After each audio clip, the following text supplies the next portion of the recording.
이번 시간에는 문학개념어 5-3강 계속해 보겠습니다. 여러분 38페이지에 있는 교재 38페이지에 있는 12번부터 해보는데요. 먼저 지문부터 볼게요. 자, 부제목이 부조리한 가난에 관한 세계사라고 되어 있어요. 여기서 세계사는 시인이 아닌 모든 대상은 세계고요. 그에 대한 이야기예요. 그러니까 화자가 바라보는 세상에 대한 이야기라고 이해하시면 되겠어요. 첫 번째 시가 저 산이 날더러라는 제목이고요. 부제목이 모골시 운을 빌려라고 되어 있네요. 자, 제목을 보니 저 산이 나에게 무슨 말을 한다 뭐 이런 식으로 이어질 것 같죠. 그러고 보니까 이 산이라는 것은 굉장히 중요한 소재 같아요. 자, 그러면 내용을 한번 봅시다.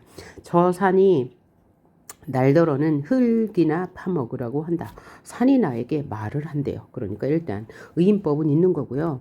그런데 시에서 등장하는 어떤 대상이 뭐 무생물일지라도 뭔가 함축적인 의미가 있을 거예요. 산이 나에게 흙이나 파먹으라고 한다. 그러니까 나에게 농부나 되라고 한다. 그러니까 농부가 되라고 하는 것을 화자는 부정적으로 느끼는 거죠. 날더러는 삽이나 들라하고 쑥꿀헝에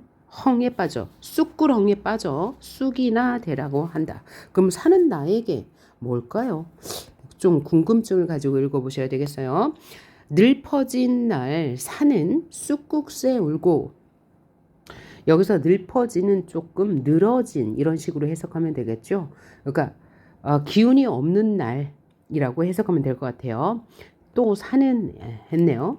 산은 쑥국새 울고 쑥국새처럼 울고 저만치 홀로 서서 날더러는 쑥국새 마냥 울라하고 흙 파먹다 죽은 아비 굶주림에 지쳐 쑥꿀헝에 나자빠진 애미처럼 그랬어요. 그러니까 상황이 되게 부정적인 것임을 알 수 있죠. 쑥구렁에 낮아 빠진 애미처럼 흙 파먹다 죽은 아비처럼 나에게 흙이나 파라 한대요. 그렇게 울라 한대요. 산이 날더러 흙이나 파먹다 죽으라 한다. 자, 전체적으로 좀 우울한 분위기가 들어요. 그런데 산이 나에게 뭐뭐 하라 한다고 명령해요. 그러고 나서는 산이 나에게 삽이나 들라 하고 쑥구렁에 박혀서 쑥이나 되라 하고 뭐 아버지는 이렇게 죽었고 어머니는 이렇게 나자빠졌고 라는 것을 보니 화자의 현실은 굉장히 비참하네요. 그런데 산이 나에게 명령을 한다는 형식을 통해서 화자가 이렇게 처한 힘들고 비참한 현실을 강조하는 것이죠. 자, 그러면서 흙이나 파먹으라고 하고 삽이나 들러 하고, 삽은 뭘까요? 힘든 노동을 상징할 거예요. 힘든 노동. 그러니까 산이 나에게 노동이나 하면서 살라고 한다. 쑥꿀헝은 화자가 살고 있는 가난한 공간을 말한 거고요. 쑥이 되라고 한다. 쑥은 하찮은 존재죠. 하찮은 존재. 하찮은 존재가 되라고 쑥이 나에게 말한대요. 늘 퍼진 날, 기운 없는 날, 산은 쑥국새 울고, 쑥국새는 아주 슬픈 정서를 불러일으키죠. 저만치 홀로 서서 누가요? 산이. 그러니까 산과 나는 거리감이 느껴지네요. 거리감. 나에게는 쑥국새 마냥 울라고 한대요. 자, 그러면 이것은 산이 나에게 명령하는 게 아니고 화자의 처지를 그냥 자신의 삶을 강조하기 위해서 표현하는 거예요. 이렇게 흙 파먹다 죽은 아비 굶주림에 지쳐 쑥구렁에 나자빠진 애미니까 아버지도 어머니도 너무나 가난했어. 우리 집안은 너무나 가난했어. 그래서 가난에 대물림을 보여주고 있는 거고요. 그처럼 그냥 울며 살려고 한대요. 산이 날더러 흙이나 파먹으며 죽으라 한다. 그러니까 산이 날더러 이렇게 하라고 한다. 그래서 여기는 처음이고 여기는 마지막이죠. 그래서 수미 상관 의 변주 이죠. 위에선 변주 아니네. 완전 똑같네요. 그러니까 수미상관법을 보여주고 있어요. 수미상관법이 뭐예요? 앞과 뒤의 구절이 유사하거나 같을 때. 이런 수미상관법을 쓰면 얻을 수 있는 효과는 먼저 반복이 되니까 운율을 형성할 거고, 두 번째는 의미를 강조하는데 자신의 불행한 처지를 강조하고 있다고 보시면 되겠죠. 따라서 이 시를 정리해 보면 화자는 지금 가난한 상황에서 뭔가 이제 한탄스러운 그죠? 그런 분위기 느껴지죠. 따라서 정서와 태도는 체념이에요. 이 가난. 그 다음에 비관적이 앞으로도 그렇게 살아야 하니까요. 체념이 나타나 있고 냉소적인 태도는 뭐냐면 냉소적 뭔가 비판 어린 시선이 있다는 거죠. 비판을 하고 있어요. 그럼 뭐에 대해서 비판할까요?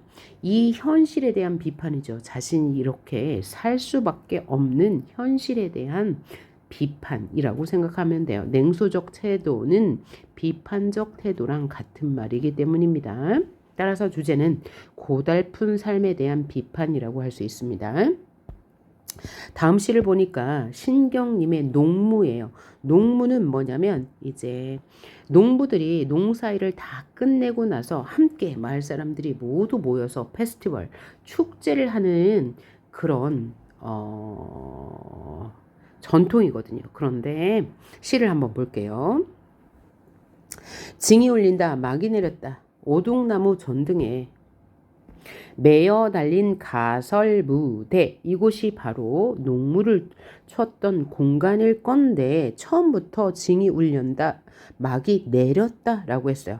막이 내렸다, 위에서부터 밑으로 내려가는 형식, 내려가는 모양새를 보여주는 것을 우리는 하강의 이미지예요.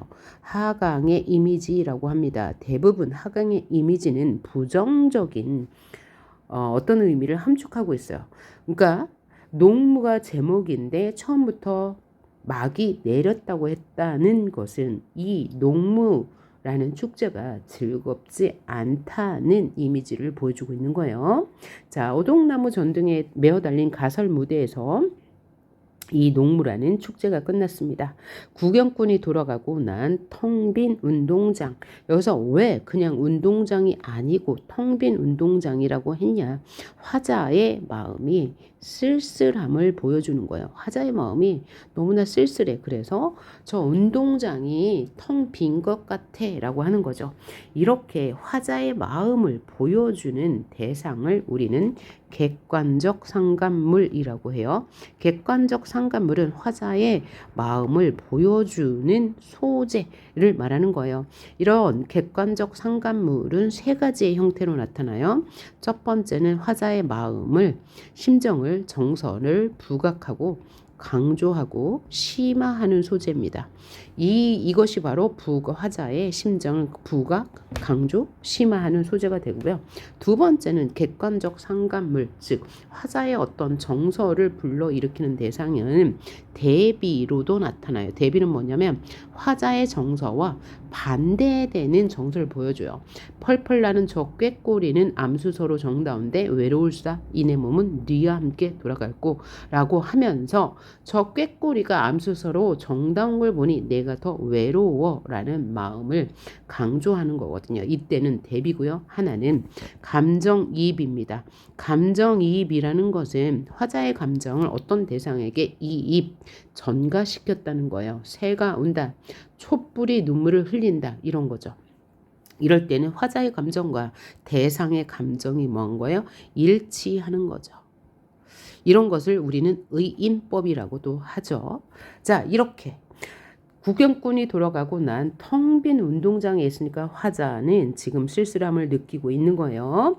우리는 분이 얼룩진 얼굴로 학교 앞 소주집에 모여 술을 마셔요. 술을 마시는 이유는 분통이 터지기 때문이에요. 그럼 왜 화자가 농무를 끝내고 난 후 분통이 터질까요? 이때 당시가 1970년대예요. 1970년대 정부의 정책이 어땠냐?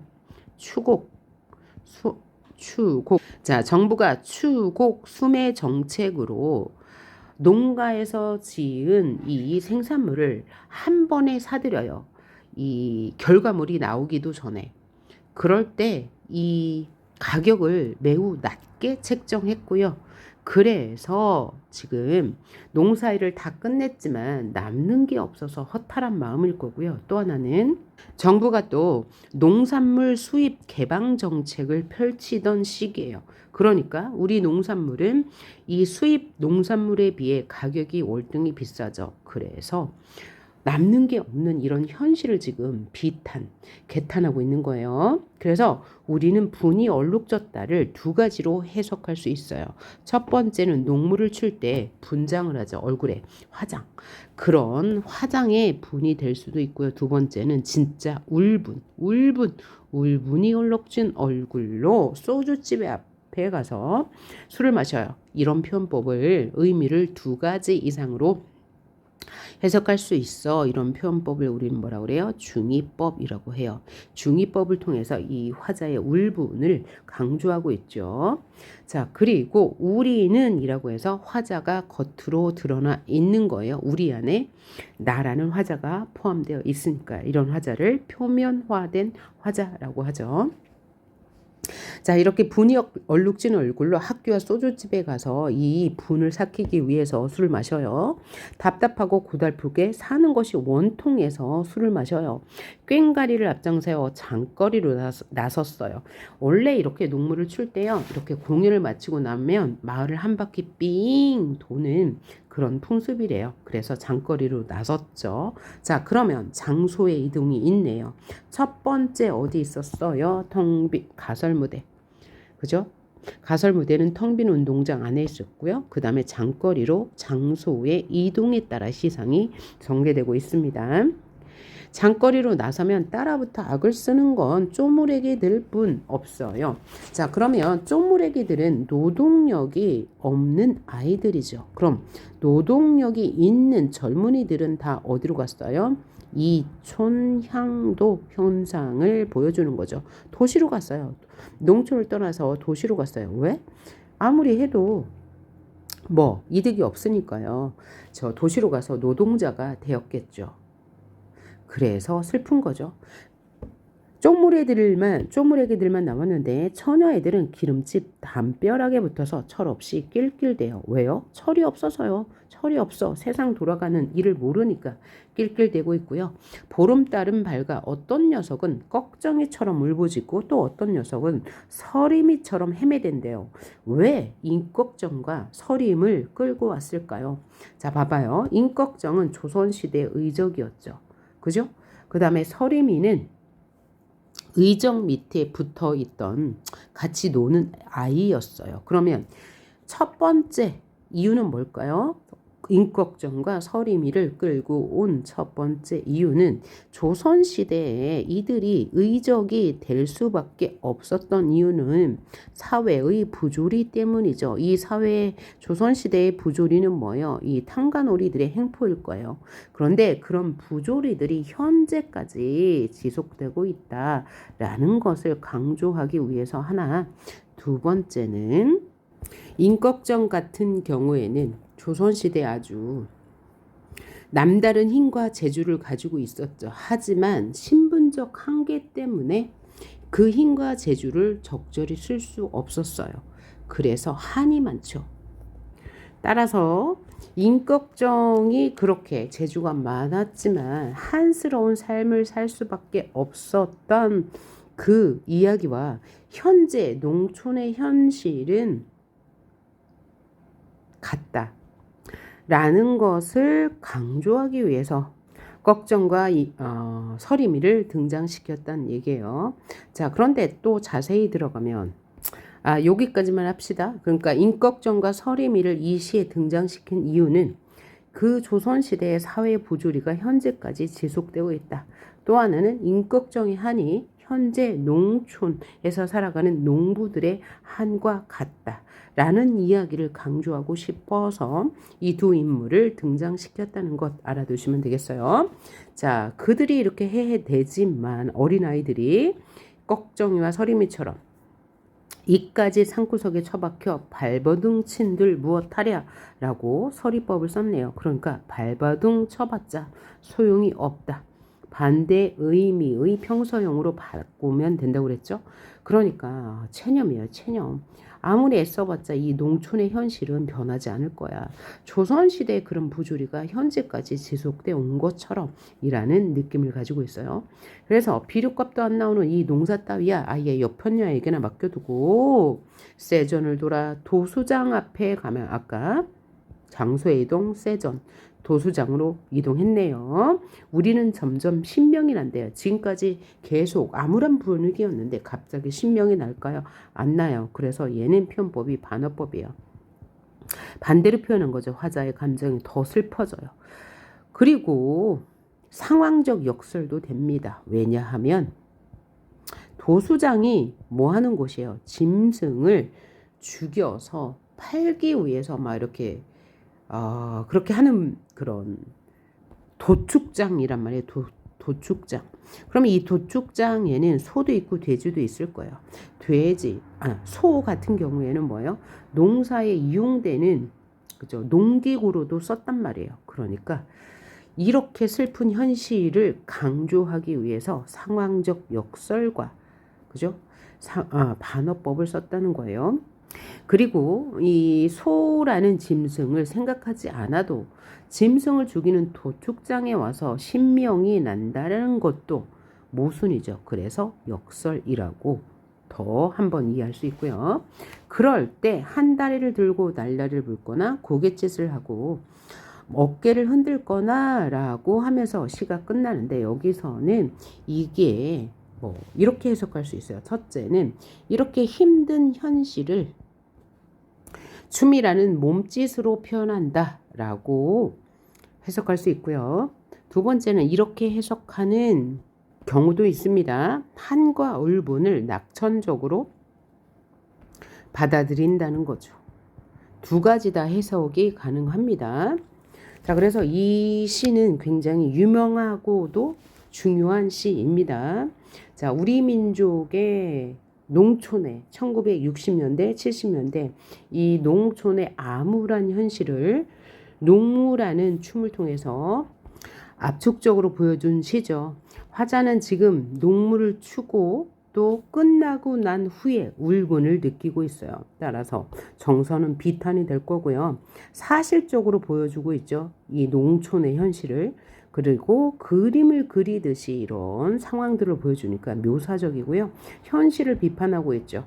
현실 참여적입니다. 현실 참여적이라는 것은 현실에서 일어난 사회적인 문제를 보여주고 있다라고 하면 현실 참여적이라고 해요. 따라서 주제는 농촌의 비참한 현실이 될 거예요.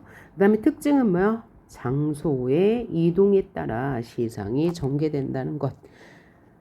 그리고 화자의 정서가 직접적으로 나와 있어요. 분이 얼룩진 얼굴을 통해서 느낄 수 있죠. 울분을 느끼고 있다고요. 또 원통하다라는 것을 통해서도 나타나 있고요. 또 시의 시작이 막이 내렸다라고 시작하면서 농민들의 축제인 농무를 이 시의 직접적인 소재로 삼지 않고 행사가 끝난 후에 무대를 배경으로 하고 있다는 점에서 농무의 흥겨움보다는 농민들의 슬픔과 한을 표현한 시다라고 생각하시면 되고 또 서리미와 꺽정이를 등장시킴으로 인해서 농촌 사회의 부조리를 고발하고 있다라고 생각하시면 되겠습니다. 자, 다음 시 이성복의 다시 봄이 왔다라는 시 볼게요. 비탈진 공터 언덕 위 풀은 풀이 덮이고라고 했네요. 풀이 덮였대요. 풀이 덮이고 그 아래 웅덩이여 미루나무 세 그루 갈라진 밑동 갈라졌어요. 부정적입니다. 밑동에도 푸른 싹이 돋았다. 푸른 싹이 돋았어. 푸른 싹은 긍정일 거죠. 때로 늙은 나무도 젊고 싶은가 보다. 자, 기다리던 것이 오지 않는다는 것은 누구나 안다. 누가 누구를 사랑하고 누가 누구의 목을 껴안듯이 비틀었는가. 나도 안다. 돼지 목다는 동네에 더디고 나른한 세월. 돼지 목다는 동네, 이 동네는 굉장히 부정적으로 인식하고 있죠. 화자가. 더디고 나른한 세월. 화자는 지금 나른함을 느끼고 있어요. 때로 우리는 묻는다. 화자가 겉으로 드러나 있네요. 우리의 등이 굽었으니까 뭔가 상황이 되게 안 좋은 건데 이 화자는 고통을 느끼고 있다라고 해석을 해도 되겠네요. 또 푸른 등에 우리의 굽은 등에 푸른 싹이 돋을까. 묻고 또 묻지만 비계처럼 씹히는 달짝지근한 현실에 안주하는 나태한 모습이죠. 자, 푸른 싹이 돋을까. 묻고 또 묻는데 안 돋는다는 얘기예요. 그래서 이 나태한 모습. 항시 우리들 삶은 낡은 유리창에 흔들리는 먼지 낀 풍경 같은 것이었다. 우리의 삶은 먼지 낀 풍경처럼 아주 뭐랄까요? 부정적이죠. 그리고 흔들리며 보채며 얼핏 잠들기도 하고 그 잠에서 깨일 땐 솟아오르고 싶었다. 잠에서 막 깨일 때는 아주 생명력 있게 솟아오르고 싶었는데 아니란 얘기죠. 세차장 고무호수에 길길이 날뛰는 물줄기처럼 뛰어오르고 싶었죠. 갈기갈기 찢어지며 아우성치며 울고불고 머리칼 찧어 뜯으며 몸부림치면서 뭔가 솟아오르고 싶었는데 그런 일은 없었대요. 현실에 대한 좌절감 느낄 수 있네요. 자, 돼지 목다는 동네, 아주 부정적인 동네의 더디고 나른한 세월. 화자는 지금 나른함, 지루함을 느끼고 있네요. 플리발에 엎드려 숨지기면 가슴에 윤기 나는 석탄층이 깊었다. 결국은 석탄층이 깊었다는 것은 이렇게 나른하고 부정적인 삶이 오래 지속되고 있었다라는 얘기죠. 그런데 그 석탄층이 이 윤기가 난대요. 일단 역설법이 쓰인 거죠. 석탄층이 아주 시커먼 색깔인데 윤기가 날 수 없어요. 이 역설법은 왜 쓸까요? 강조하기 위해서, 이면의 진실을 강조하기 위해서. 그럼 이면의 진실은 뭐예요? 우리의 삶은 이렇게 나른하고 고달프고 지루하고 발전이 없고 늘 어두운 것이었다를 강조하기 위해서죠. 제가 이렇게 시를 읽으면서 동그라미 세모 친 것은 화자의 입장에서 긍정인 것은 동그라미, 부정인 것은 세모예요. 우리가 시를 읽을 때는 화자의 입장이 되어서 공감하면서 읽어야지 이해가 잘 됩니다. 원래 문학이라는 것이 공감하기 위한 거예요. 문학이라는 것이 우리 세계에 존재하는 이유는요. 그리고 평가원의 문제도 그런 식으로 나옵니다. 그러니까 우리가 문학을 읽을 때는 시라면 화자의 입장에서, 또 소설이라면 서술자의 입장에서 공감해서 읽는다면 훨씬 더 내용을 쉽게 파악할 수 있고 그 지점을 평가원에서 물어요. 자, 그러면 요 정도 해석하면 이 문제는 문제를 다시 봄이 왔다라는 작품을 쉽게 문제를 풀 수 있을 것 같습니다. 근데 요 세 개 정리는 꼭 해주셔야 돼요. 화자는 지금요, 자신의 우울한 삶을 성찰하고 있어요. 자, 따라서 정서는 우울하고 권태로운 거죠. 태도는 뭐예요? 이 현실을 비판해요. 나는 왜, 우리는 왜 이렇게 우울하게 살 수밖에 없는가? 아무리 내가 활력 있게 살려고 해도 그렇게 되지 않는다는 거죠. 따라서 주제는 생명력 있는 삶을 추구한다. 그리고 이 권태로운 삶을 비관적으로 보고 있다. 이 정도 뽑아내시면 되겠습니다. 자, 그러면 다음 시 납작납작 박수근 화법을 위하여 라는 시인데요. 원래 박수군의 미술 작품을 보고 영감을 얻어서 이 시를 창작한 거예요. 그러니까 이 시는 납작납작한 그 그림을 보고 그 그림에 대한 묘사와 화자의 평가, 감정을 다룬 시라고 생각하시면 될 것 같아요. 자, 볼까요? 드문드문 세상을 끊어내어 한 며칠 눌렀다가 벽에 걸어놓고 바라본다. 자, 이건 뭐냐면 드문드문 세상을 끊어놓은 듯한 박수군의 그림, 그리고 그 그림을 누른 그 그림을 끊어내는 듯한 그 그림, 그리고 한 며칠 꽉 눌렀다가 벽에 걸린 듯한 그림을 화자는 지금 바라보고 있어요. 그럼 그 그림은 굉장히 눌려 있는 거니까, 눌렸다가 끊었다가 하는 거니까 그 그림 속의 풍경은 긍정적이지 않은 거죠. 매우 부정적으로 화자는 바라보고 있어요. 흰 하늘과 쭈그린 아낙네 둘이 그 그림 속에 아주 찌그러진 채 있나 봐요. 자, 벽 위에 납작하게 뻗어 있어요. 이 그림을 말하는 거고, 가끔 심심하면 옆 편네와 아이들도 한 며칠 눌렀다가 벽에 붙여놓고 하나님 보시기에 어떻습니까? 라고 화자가 지금 하나님에게 묻고 있어요. 조심스럽게 물어본다. 발바닥도 없이 서성서성. 누가요? 이들이요. 옆 편네와 아낙네들이 그림 속에 있는데, 이 그림 속에 있는 이들은 발바닥도 없이 서성서성 걷고 있고요. 입술도 없이 슬그머니 뭔가 말하고 있고요. 되게 부정적인 상황이죠. 없이라고 했으니까 표정도 없이 슬그머니 서 있거나 뭐 이런 상태인가 봐요. 그렇게 웃고 나서, 자, 누가 웃는 거예요? 이렇게 표정도 없는 그림 속에 옆편네와 아이들이요.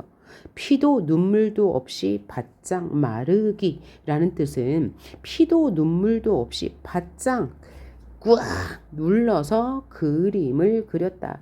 그림 속의 모습을 화자는 그렇게 보고 있다는 거예요. 그리고는 드디어 납작해진 천지 만물, 그림 속의 모든 풍경이겠죠. 한 줄에 꿰어놓고, 누가요? 화자가요. 가히 없이 끝이 없이 한없이 펄렁펄렁 이는 것 같이 보이는 거예요. 화자의 눈에는 그 그림 속에 이 인물들이요. 그래서 하나님 보시기에 마땅합니까? 라고 물어보는 것은 뭐예요? 하나님 보시기에 이 그림 속에 옆 편네와 아낙네들이 마땅하지 않아요? 너무 힘들어 보이지 않나요? 라고 질문하고 있는 거예요. 그러면 이 화자는 이 그림 속에 대한 풍경과 화자의 심정을 왜 이렇게 얘기했을까요? 바로 고통스럽게 살고 있는 민중, 하나님 보시기에 불쌍하지 않나요? 불쌍하지 않나요? 이건 정말 질문이 아니고요. 서리법이죠. 강조하는 거예요. 그러면 반대 의미로 해석하면 어떻게 돼요? 마땅하지 않잖아요 라는 것은 너무 불쌍하잖아요 라는 뜻이죠. 그래서 이렇게 힘들게 살아가는 민중에 대한 연민을 드러내는 시어입니다. 그리고 똑같은 시어를 똑같진 않네요. 약간 변주가 있네요. 보시기에 어떻습니까? 보시기에 마땅합니까? 라고 해서 시어를 변주하면서 반복한 이유는 이런 민중들, 옆편나와 아이들의 민중이 너무나 안타깝지 않나요? 라는 의미죠. 따라서 고통스러운 삶을 살고 있는 민중에 대한 안타까움과 한탄을 그리고 있는 시예요. 자, 여기서 중요한 표현법은 이거 반복이죠. 반복과 변주를 통해서 이 민중들에 대한 안타까움을 드러내고 있고요. 서성서성 음성 상징어 사용하고 있고요. 펄렁펄렁 음성 상징어, 펄렁펄렁 서성은 이 민중들의 그 힘든 삶을 구체적으로 보여주는 거죠. 자, 그래서 화자는 지금 그림 속 대상을 보며 울분을 터뜨리고 있습니다. 정서는 한탄과 안타까움, 현실 비판적이 되겠죠. 주제는 고통스러운 민중에 대한 연민과 세상에 대한 한탄의 주제가 되겠습니다. 이런 식으로 해석하시면 되고요. 자, 다음 시는 이성부의 산길에서라는 시 함께 볼게요. 이 길을 만든 이들이 누구인지를 나는 안다. 그러면 이 길은 뭔가 특별한 의미가 있는 길이겠네요. 이렇게 길을 따라 나를 걷게 하는 그이들이 이 길을 만들었겠죠. 지금 조리대반 눕히며 소리치는 바람이거나 이름 모를 풀꽃들, 문득 나를 쳐다보는 수줍음으로 와서 내 가슴 벅차게 하는 까닭을 나는 안다. 뭘까요? 그 까닭이. 그러기에 짐승처럼 그이들 옛 내음이라도 맞고 싶어. 옛 내음이라고 했으니까 여기 그이들, 이 길을 만든 그이들은 현재를 살고 있는 사람은 아닐 것이라는 거 추측할 수 있고요. 그래서 그 냄새라도 맡고 싶어서 나는 자꾸 집을 떠나고 그때마다 서울을 버리는 일에 신명나지 않았더냐. 자, 서울에서 살고 있는데 서울을 버리고 어떤 길을 자꾸 걸어갔어요. 왜냐하면 그이들의 길을, 그이들의 내음새를 맡고 싶어서. 무엇에 쫓기듯 살아가는 이들도 힘이 다하여 비틀거리는 발걸음들도 무엇 하나씩 저마다 다져놓고 사라진다는 것을, 그럼 그들은 뭐야? 무엇 하나 다져놓고 사라졌다는 얘기죠. 그것들을 뒤늦게나마 나는 배웠대요. 그것이 부질없는 대풀이라 하더라도 그 부질없음 쌓이고 쌓여져서 마침내 길을 만들고 그 길을 따라 그이들을 따라 오르는 일이 힘들고 어려워도 왜 내가 지금 주저앉아서 안 되는지를 나는 안다. 그러니까 나는, 화자는 저희들이 무엇 하나 저마다 다져놓고 사라졌어요. 그 길이, 그것이 부질없는 대풀이라 하더라도 그 부질없음이 쌓이면 길을 만든대요. 그 길을 따라가면 그이들을 따라가는 것이래요. 그래서 화자는 깨달았어요. 이렇게 힘든 길일지라도, 힘들고 어려운 길일지라도 왜 내가 지금 주저앉아서는 안 되는지를 나를 알아요. 왜요? 내가 이렇게 힘든 길을 걸으면 내가 앞서간 사람들이 길을 마련해놔서 내가 길을 가는 것처럼 나도 내 뒤에 오는 후손들에게 길이 되어 줄 수 있으니까요. 그러면 이 길은 무엇을 의미해요? 역사를 의미하겠죠. 그 다음에 만든 이들은 이 역사 속의 인물들일 거예요. 이 역사 속의 인물들이 뭐 그게 하찮은 길일지라도 부질없는 일일지라도 그 길이 쌓이면 역사가 되고, 그죠? 길을 만들고, 이 길은 역사니까요. 역사를 만들고, 그리고 그 역사를 따라가다 보면 옛 조상들, 그들이 얼마나 노력하면서 살았는지를 알게 되고, 그것을 따라가다 보면 나도 언젠가 후손들에게 길을 만들어 줄 수 있겠지라는 다짐으로 끝나는 거죠. 자, 그래서 화자는요, 산길을 거닐고 있으면서 어느 날 깨달았어요. 뭘 깨달았어요? 뒤늦게나마 깨달은 것은 우리의 역사 속의 인물들이 현재 나에게 길을 만들어준 것처럼 나도 지금 힘들지라도 주저앉지 말고 이 길을 가서 후대에게 역사를 남겨야 되겠다라는 깨달음이죠. 따라서 정서는 성찰이에요. 자, 주제는요. 길이 만든 역사를 깨닫고 자신도 후대를 위해 길을 만들어 갈 것임을 다짐하는 시가 되겠습니다. 자, 그러면 우리가 지금 5편의 시를 봤는데 시를 해석할 때 이렇게 문맥을 그냥 이해하면 되는구나 라고 이해하시고, 시를 해석할 때는 항상 긍정과 부정, 화자의 입장에서 그거 해석해 주시고, 표현법은 꼭 나오니까 있으면 확인해 주시고, 자, 이런 식으로 하시면 됩니다. 자, 그럼 12번에서 16번 문제 한번 풀어볼까요? 12번 불행한 자신의 가난한 처지를 냉소적으로 인식하며 비판한다. 자, 애환이 있는 시. 애환은 뭐예요? 삶의 애환이라고 해서 가난을 말합니다. 가난으로 인해서 슬픔을 느낀다. 이걸 애환이라고 하죠.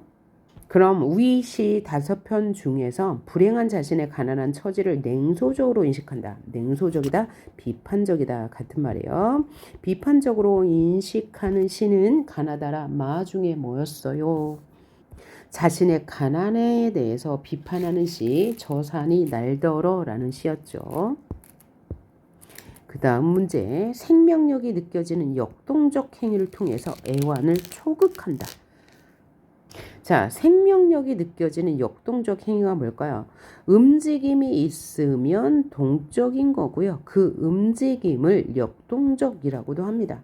그럼 역동적 행위를 보여주는 시는 신경님의 농무였거든요. 그런데 그것을 통해서 애환을 초국한다 해도 맞는 말이에요.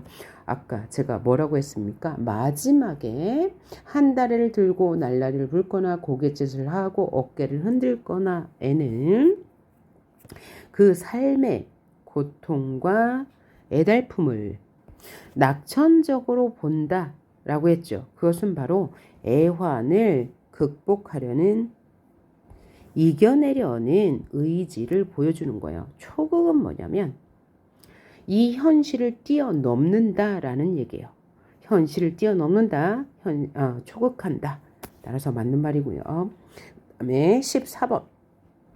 변하지 않는 자신의 처지를 자연물과 대조하여 자조한다. 자조는 스스로를 비웃는다. 스스로 자조, 웃을조예요. 그래서 스스로를 비웃는 시. 이성복의 다시 봄이 왔다를 보면 자신의 처지는 뭐예요? 늘 지루하고 먼지 낀 풍경에 있고 돼지 비계 같은 마을에서 살고 있는데 생명력이 있는 거 뭐 있었어요? 푸른 풀, 푸른 싹. 이것은 굉장히 아주 생명력이 있고 뭔가 활기찬 느낌이죠. 이 푸른 싹과 대조하여 보여주는 거 다시 되겠네요. 그 다음 공동체 의식을 추구하며 약자를 위하는 정신을 가진다. 자, 공동체 의식이라는 것은 어떤 일정한 단체에 있는 사람들이 함께 느끼는 것을 우리는 공동체 의식이라고 하죠. 그러면 마시에서 뭐라고 그랬어요? 이 길을 만든 이들은 누구라고요? 먼저 살다간 우리 조상들이겠죠. 그렇죠? 그러면 공동체 의식과 연관할 수 있고요. 약자를 위하는 정신을 가진다라는 말은 마지막에 뭐라고 그랬어요? 나는 깨달았다. 뒤늦게나마 나는 배웠다. 이것이 만약에 내가 되풀이하는 이 일이 하잘 것 없는 일일지라도 부질없는 일일지라도 그들이 이 길을 만들어놨기 때문에 나는 이 길을 갈 수 있다는 걸 깨달아서 화자는 아무리 힘들어도 주저하지 않겠다라고 했으니까 약자, 힘든 사람들을 위하는 정신이라고 할 수 있겠네요. 그 다음 초월적 존재를 상정하여 고통받는 민중들의 삶을 고발한다. 자, 초월적 존재는 신이죠. 신. 부처님, 예수님. 그러면 예수님을 불렀죠. 아, 하느님, 당신이 보시기에 어떻습니까? 라고 초월적 존재를 청자로 상정하여서 고통받는 민중의 삶, 누구? 여편네와 아이들의 삶을 이야기했죠. 고발했죠. 그러니까 라가 되겠습니다. 자, 우리 오늘 문학개념어 5강에서 세 번째 파일 공부했습니다. 자, 수고하셨습니다.